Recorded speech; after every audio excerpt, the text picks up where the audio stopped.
Hey guys, welcome back to the Saints TV YouTube channel. Welcome to 5 things we learned off the back of our 28-point win in round 12 against Melbourne. A surprise win, a win that we needed before the bye, and we certainly got it. So very, very happy about that. As always, we want to thank the sponsor of this series, Mornington Peninsula Brewery.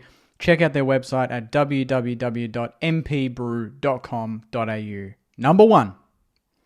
We are the AFL Enigma.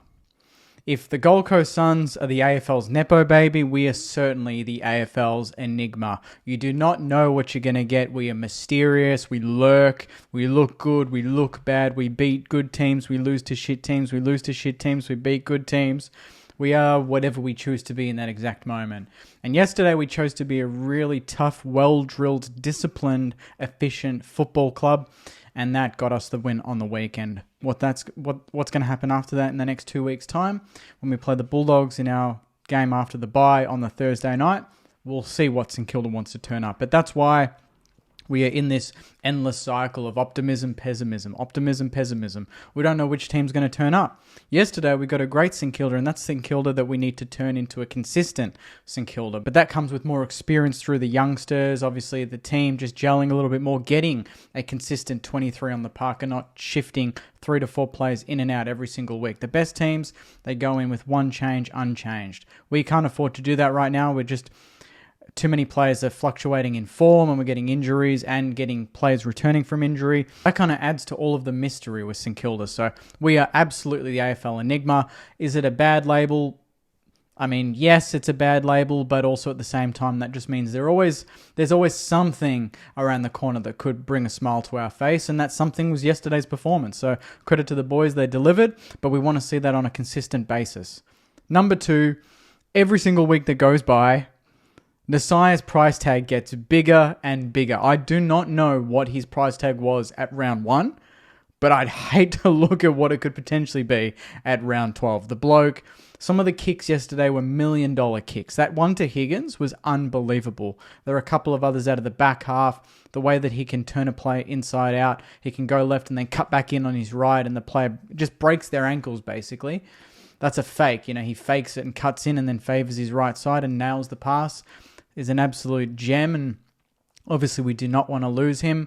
His agent came out a little bit and kind of said that, things are looking good. That's kind of old news now, and we haven't really heard much since. And hopefully over the bye, something eventuates. But every single game, every single disposal that Naz gets, he's thinking, that's another 50k. That's another 50. 3 weeks ago, he's probably worth 1.3 mil. Now he's probably worth what we're paying to Koning. I don't know. But it's just insane what he's doing at such a young age. And he's that bright light every single week when we play. And it's just awesome to watch. But, geez, it's a signature. It's probably I can't remember the last time a St Kilda player, we really needed them to sign. This is something that will change our future for good or for bad, depending on what he chooses to do. So it's huge. Number 3, I missed Hunter Clark. We've missed Hunter Clark. He's got a couple of games under his belt now. That was awesome yesterday. His stats won't show it. There was so many instances in this game that he pressured, that he chased, that won't go on the stat sheet. But there were a couple of things that will go on the stat sheet, and that's some big tackles.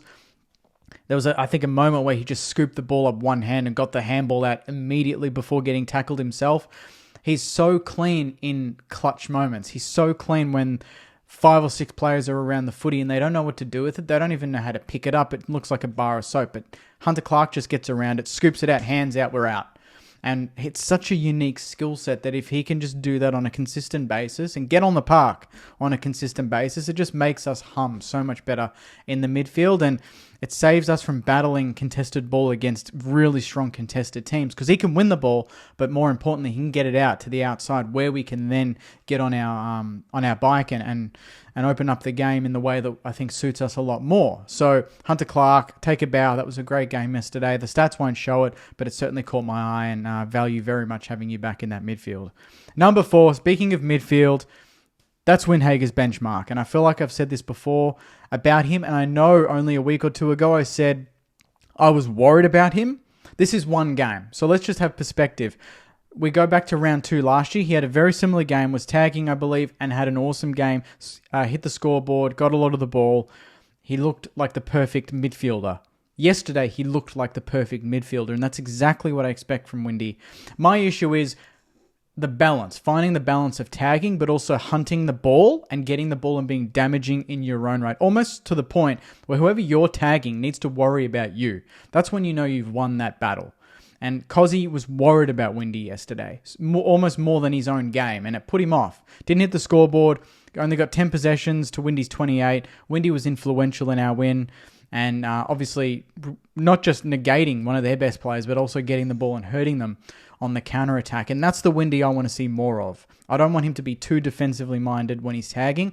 This is the perfect balance of locking down the player when it's in a one-on-one, but then when the game's open and he can spread and hurt them with his endurance and his ball-winning ability, that's exactly what I want from Windy moving forward. So again, we've seen a couple of games over the last couple of years where he's done that, and I've said that's the benchmark.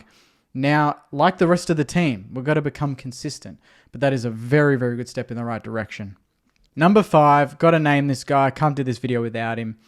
St Kilda, he is finding his feet, and it's crazy because some of these players are making me look silly, but I said that I was happy with him in the back half with Caminiti.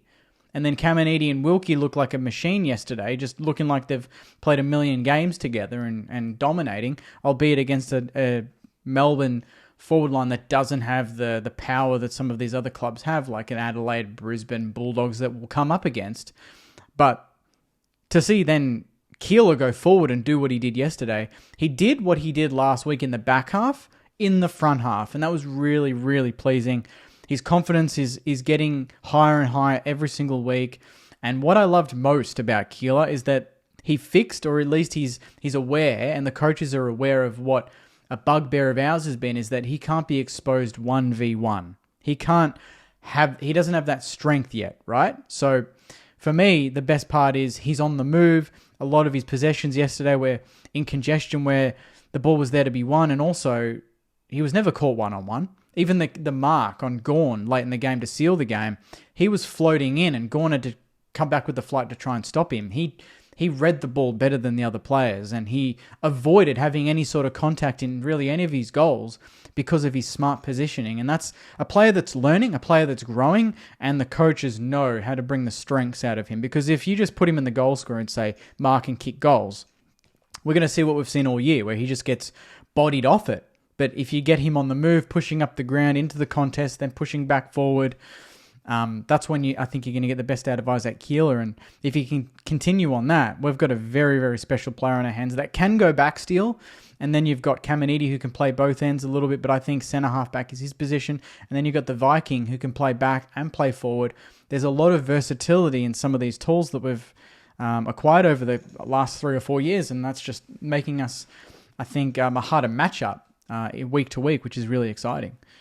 Number 6, bonus point. I learned that was our first win over the D's since 2019. So, it's been 5 years. It's good to beat a team that's been beating us a lot lately and comfortably. They had their chances, but, we took ours. I've said it in the last couple of videos, and it's good to get one over them. I know we went on a bit of a run at one point, and then they've gone on a bit of a run against us, but to get that win was really important, and now we've got the bye. Exactly what we needed. So that's my 5 things, plus a bonus one there. Number 1, we are the AFL Enigma. Number 2, every week that goes by, Naz gets more and more expensive. Number 3, I've missed Hunter Clark. Number 4, that's Windy's benchmark. Number 5, Keeler is finding his feet. And bonus point, we break the hoodoo. That is our first win over the D's since 2019. So on that note, Saners, put your 5 things in the comments. Thank you very much for watching. Please subscribe if you haven't already. And I'll see you in the next video. Take care. Enjoy the rest of your week. And as always, go you mighty Saners. See you guys. Get the speaker box loud, hitting that stuff till you hearing that sound.